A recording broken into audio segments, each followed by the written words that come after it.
A ver, ¿qué es una vida bien vivida?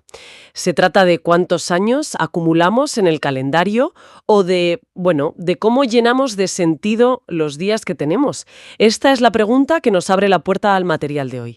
Tenemos un texto fascinante que propone una especie de mapa para la existencia, una vida con un propósito que va más allá de lo puramente terrenal. La misión que tenemos hoy es analizar a fondo este modelo de vida, que el texto divide en 3 fases muy claras y que culmina en una idea de trascendencia muy, muy particular. Vale, vamos a desgranar esto. Y es clave, yo creo, situar el marco desde el principio. Porque el texto se desmarca, y lo hace conscientemente, de 2 grandes tradiciones. Su enfoque no es religioso, o sea, no habla de una deidad que premia o castiga, y tampoco es puramente social o humanista, centrado solo en el legado que dejamos. No. Lo que nos presenta es un modelo de evolución de la consciencia.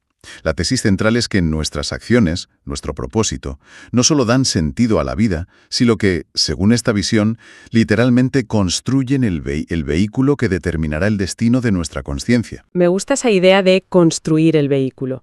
Y el punto de partida choca frontalmente con esta obsesión que tenemos ahora por la longevidad a cualquier precio, ¿no? El texto es muy directo en esto. Dice que la vida no se mide en años, sino en intensidad y sentido. De hecho, lanza una pregunta retórica que a mí me parece demoledora. Dice, ¿de qué sirve acumular décadas si cada día carece de significado? Y aquí contrasta 2 conceptos clave.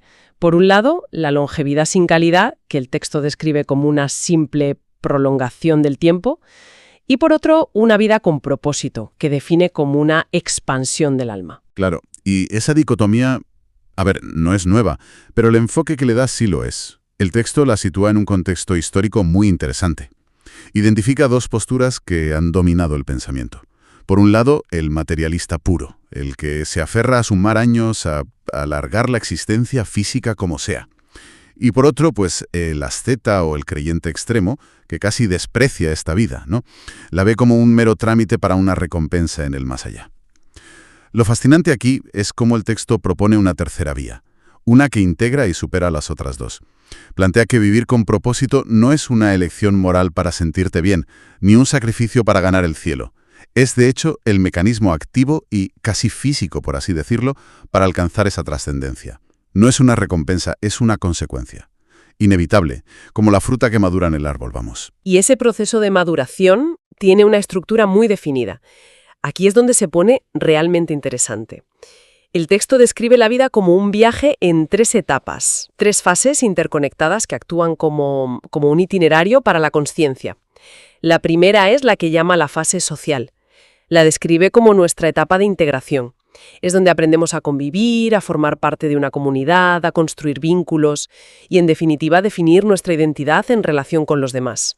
Es la base, ¿no? Nuestro anclaje a la humanidad. Sí, y es fundamental entender que no la presenta como una obligación moral, sino como una necesidad evolutiva. Va mucho más allá de simplemente socializar o tener amigos. Se trata de construir lo que el texto llama el tejido colectivo y el marco ético. Es el aprendizaje profundo de la empatía, la colaboración, la responsabilidad. Es entender que somos un nudo en una red inmensa. Y el texto advierte de algo. Dice que sin un anclaje sólido en esta fase, la siguiente se convierte en un peligro. ¿Un peligro? ¿En qué sentido? O sea, ¿qué pasa si alguien no supera bien esta fase o se queda estancado en ella? Pues mira, el texto sugiere 2 posibles desviaciones.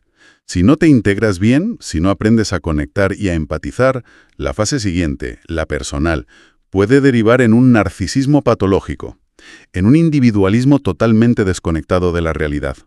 Por otro lado, si te quedas estancado aquí, viviendo solo para la aprobación de los demás, para el rol social, nunca llegas a desarrollarte como individuo. Te conviertes en una pieza más del engranaje, pero sin melodía propia, ¿sabes? En ambos casos, el camino evolutivo se bloquea. La fase social es el suelo fértil. Es indispensable. Entendido. Es el cimiento. Vale. Y una vez consolidada esa base, llega la segunda etapa, la fase personal. Y esta es la que el texto presenta como el viaje hacia el interior. Es la búsqueda de lo que llaman la autenticidad radical.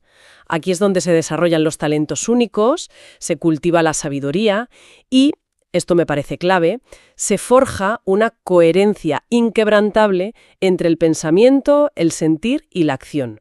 Es el momento de construir el yo auténtico sobre ese cimiento social. Y esa conexión es vital. El texto subraya que la fase personal no es un acto de egoísmo o de aislamiento. Es todo lo contrario. Es un proceso de refinamiento del ser para poder aportar algo de verdadero y único valor al colectivo del que ya formas parte. Si conectamos esto con el panorama general, se entiende que estas dos fases, la social y la personal, son como un baile. Primero aprendes las reglas del baile social y luego encuentras tu propio paso, tu estilo, para enriquecer ese baile. La meta no es bailar solo en una esquina. Me parece una analogía perfecta. Pero, igual que antes, ¿cuáles son los riesgos aquí? Me imagino que una puede perderse en este viaje interior, ¿no? Absolutamente. El texto lo describe como el riesgo del ermitaño espiritual o del genio aislado. Alguien que desarrolla un mundo interior riquísimo, un talento extraordinario, pero que o no encuentra la manera o no tiene la voluntad de devolverlo a la comunidad. Se convierte en un tesoro guardado bajo llave. Y según la lógica del texto, un tesoro que no se comparte, una energía que no fluye hacia afuera, se estanca. El propósito dual, el de crecer y el de aportar, es lo que mantiene el motor en marcha. Sin ese flujo, la preparación para el siguiente paso queda incompleta. Entiendo. Entonces, si hemos navegado la fase social, construyendo nuestro lugar en el mundo, y hemos superado la fase personal, refinando nuestro ser auténtico y poniéndolo al servicio de los demás, ¿qué viene después? Porque el texto argumenta que no es el final, sino el verdadero comienzo. Y aquí llegamos al concepto más radical de todos, la fase de trascendencia. Es una idea que, te obliga a parar un segundo, ¿verdad? Cambia por completo la perspectiva. Totalmente, porque el texto la define literalmente como la vida después de la muerte. Pero ojo, se esfuerza muchísimo en despojar a esa frase de todo su bagaje cultural y religioso.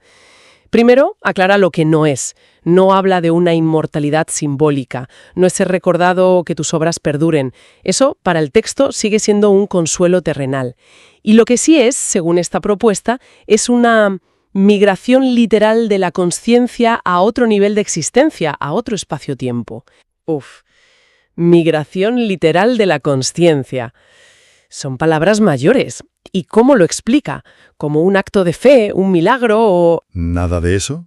Y ahí está lo sorprendente del texto. Lo plantea como una cuestión de evolución pura de la conciencia. Un proceso tan natural como la metamorfosis. A ver, una oruga no cree que se convertirá en mariposa. Simplemente sigue su programa biológico y, si completa todas sus fases correctamente, la transformación ocurre.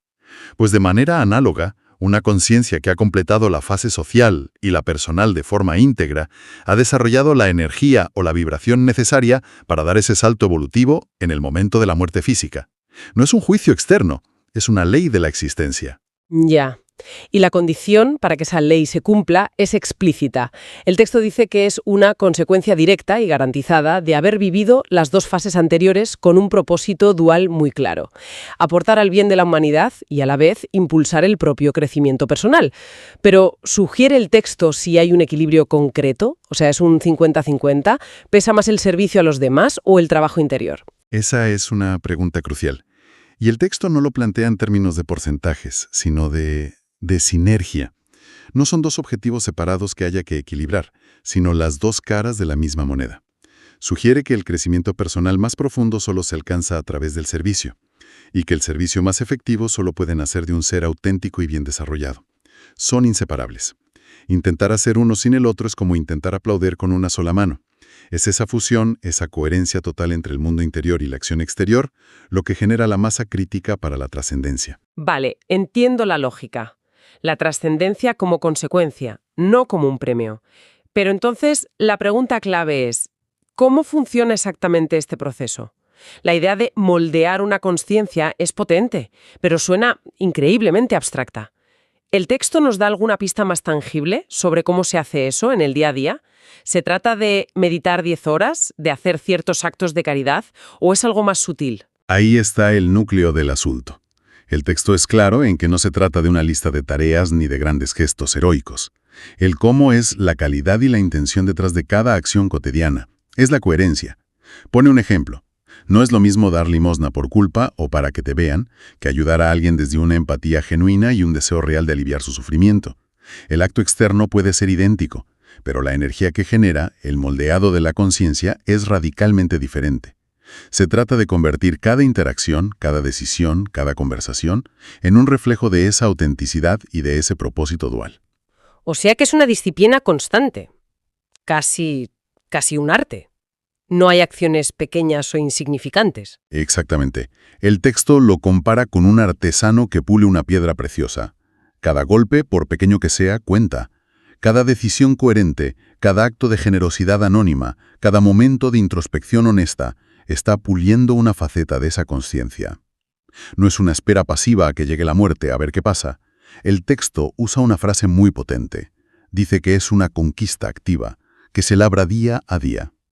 La verdadera inmortalidad, según esta visión, no está en ser recordado por otros, sino en ascender una misma, con la conciencia que una misma ha forjado. Entonces, no se trata de acumular puntos kármicos, sino de construir tu propia nave.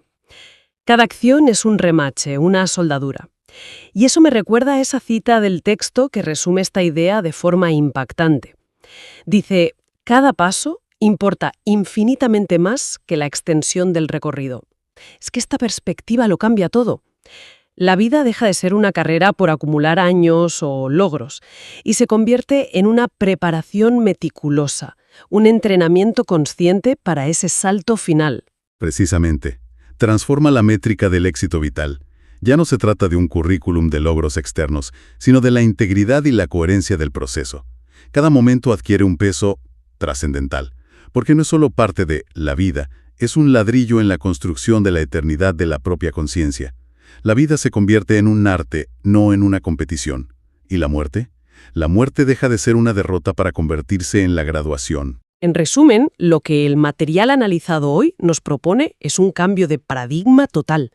Nos invita a ver la vida no como una cuenta atrás hacia un final, sino como un proceso de maduración consciente que avanza a través de etapas muy definidas. Una social, para anclarnos, una personal, para florecer, y finalmente una trascendente, como culminación del proceso. Y al hacerlo, este modelo redefine la propia muerte. Deja de ser un final, un punto y aparte. Se convierte en lo que el texto describe como una puerta o una transición. Pero, y esto es fundamental, es una puerta que solo se abre para una conciencia que ha completado su ciclo evolutivo aquí, en este plano. La que ha hecho el trabajo, vamos. El objetivo último, por tanto, no es vivir mucho, sino vivir de una forma tan plena y con tanto propósito, que esa existencia, esa conciencia, merezca ser eterna. Y esto nos deja con una última idea para reflexionar. Si, como sugiere el texto, la conciencia puede evolucionar para migrar a otros planos a través de actos coherentes y con propósito, esto plantea una pregunta fundamental. ¿Podría ser que el propósito de un individuo no solo dé forma a su vida, sino que también contribuya activamente a la estructura misma de una realidad más amplia que aún no comprendemos?